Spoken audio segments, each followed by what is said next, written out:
बिस्मिल्लाहिर्रहमानिर्रहीम अल्हम्दुलिल्लाहि रब्बिल आलमीन अस्सलातु वस्सलामु अला अशरफिल अंबिया वल मुरसलीन व अला आलि बैतिहि तय्यबीन अत्ताहिरीन अल मासूमीन अल मज़लूमीन अम्मा बाद काला सुब्हानल्लाह व तआला फी मौकम किताबिल मजीद व फुरकानिल हमीद इन्नमा युरीदुल्लाह लियुज़हिबा अन्कुमुर रिज्सा अहलल बैति व युताहिरकुम तत्हीरा।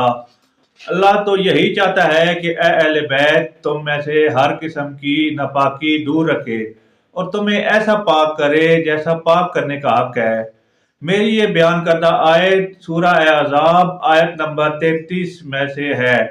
आए चलते हैं कुछ मोतबर किताबें इस आयत के बारे में क्या फरमाती हैं। हजरत आयशा फरमाती हैं नबी करीम एक सुबह तशरीफ लाए, आपके जिस्म मुबारक पर स्याह बालों की बनी हुई एक चादर थी।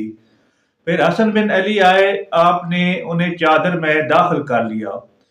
फिर हुसैन आए, इन्हें भी अंदर दाखिल कर लिया। फिर फातिमा आई, उन्हें भी उस चादर में दाखिल कर लिया। फिर अली आए, उन्हें भी उस चादर के अंदर दाखिल कर लिया। इसके बाद नबी ने ये आयत तिलावत फरमाई, अल्लाह तो यही चाहता है कि ए अहले बैत तुमसे हर किस्म की नापाकी को दूर कर दे और तुम्हें खूब पाक व पाकीज़ा बना दे। किताब फ़ज़ाइल अल सहाबा बाब फ़ज़ाइल अहले बैत ते नबी नाज़रीन कराम रसूल अल्लाह सल्लल्लाहु अलैहि वसल्लम ने हज़रत फ़ातिमा, हसन अलैहिस्सलाम, हुसैन अलैहिस्सलाम और अली अलैहिस्सलाम को जमा फरमाया और कहा, ए अल्लाह ये मेरे अहले बैत हैं। फिर इनके हक में आयत ततहीर नाज़िल हुई। इसके अलावा हज़रत उम्मे सलमा फरमाती हैं आयत ततहीर मेरे घर में नाज़िल हुई। नबी सल्लल्लाहु अलैहि वसल्लम ने अली, फातिमा, हसन और हुसैन को बुलाया और उन्हें एक चादर में लपेट लिया।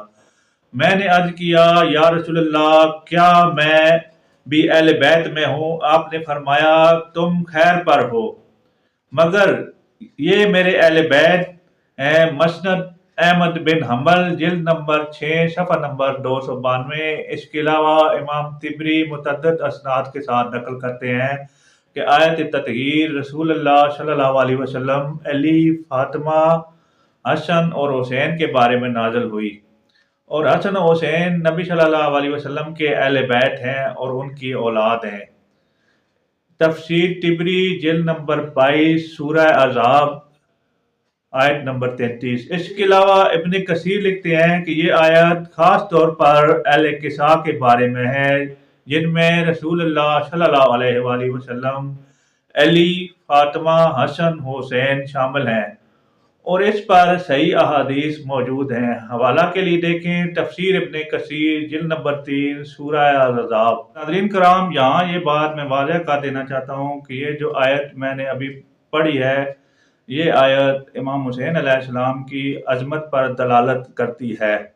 कौन हुसैन? वो हुसैन जिसने फुतरस को शफा दी। कौन हुसैन? वो हुसैन जिसकी खातिर रसूल ने अपने लख्त जिगर हजरत इब्राहीम अलैहिस्सलाम को कुर्बान कर दिया। कौन हुसैन? वो हुसैन जिसकी खाक खा के शफा बन गई। कौन हुसैन? वो हुसैन जो दोष रिसालत का सवार हो। कौन हुसैन? वो हुसैन जिसकी खातिर जन्नत से कपड़े आए। कौन हुसैन? वो हुसैन जिसकी खातिर रसूल की रिया गुनाह हुए। कौन हुसैन? वो हुसैन जो पुश्ते रसूल का सवार है। कौन हुसैन? वो हुसैन जिससे लोग जन्नत की पर्चियां लिखवाते रहे। कौन हुसैन? वो हुसैन जिसकी माँ की चकियां फरिश्ते चलाते रहे। कौन हुसैन? वो हुसैन जो जन्नत का सरदार है। कौन हुसैन? वो हुसैन जिसकी माँ जन्नत की सरदार है। कौन हुसैन? वो हुसैन जिसका नाना नबियों का सरदार है। कौन हुसैन? वो हुसैन जिसका बाबा वलियों का सरदार है। कौन हुसैन? वो हुसैन जिसका भाई जन्नत का सरदार है। कौन हुसैन? वो हुसैन जिसका भाई अलमदार करबला और काफिर सारार है। हाय अफसोस, सद अफसोस, दुनिया आज भी इन मासूमीन को नहीं पहचान सकी और इनके रोज़ों को जलाती है। कहा जाता है जो कुछ भी होता है वो अल्लाह के इख्तियार में है। मेरे भाई, ये कह के तुम बच नहीं सकते। कुछ चीज़ें अल्लाह ने बंदों के इख्तियार में भी छोड़ी हैं, जैसे नेकी और गुनाह का इख्तियार बंदे के पास है, बेशक मौत का इख्तियार अल्लाह का है।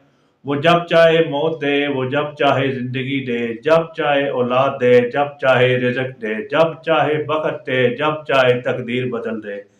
آج تم یہ کہہ کر بچ نہیں سکتے کہ جو کچھ بھی ہوا وہ اللہ کے اختیار سے ہوا. کیا قتل حسین اللہ کے اختیار سے ہوا؟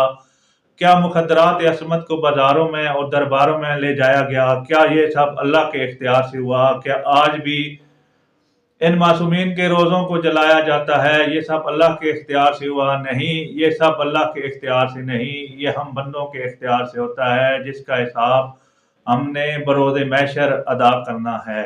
وہ رب جو انسان کو کچھ لمحوں کی ڈھیل دیتا ہے، اللہ کی ڈوری بڑی مضبوط ہے. جب وہ ڈھیل دے تو بے حساب ڈھیل دیتا ہے. جب وہ اس ڈوری کو کھینچے تو فرعون اور شداد کو نیست و نابود کر دیتا ہے. آخر میں بس اتنا ہی. اللہ ہمیں ان اہل بیت اطہار کی پہچان کرنے اور ان کی راہ پر گامزن رہنے اور ان کی سچی معرفت حاصل کرنے کی توفیق عطا فرمائے. کل کہیں ایسا نہ ہو کہ ہم بھی ان کی محفل میں ہوں جن سے آج ہم بیزار ہیں، جن سے اہل بیت بیزار تھی. جزاک اللہ خیر.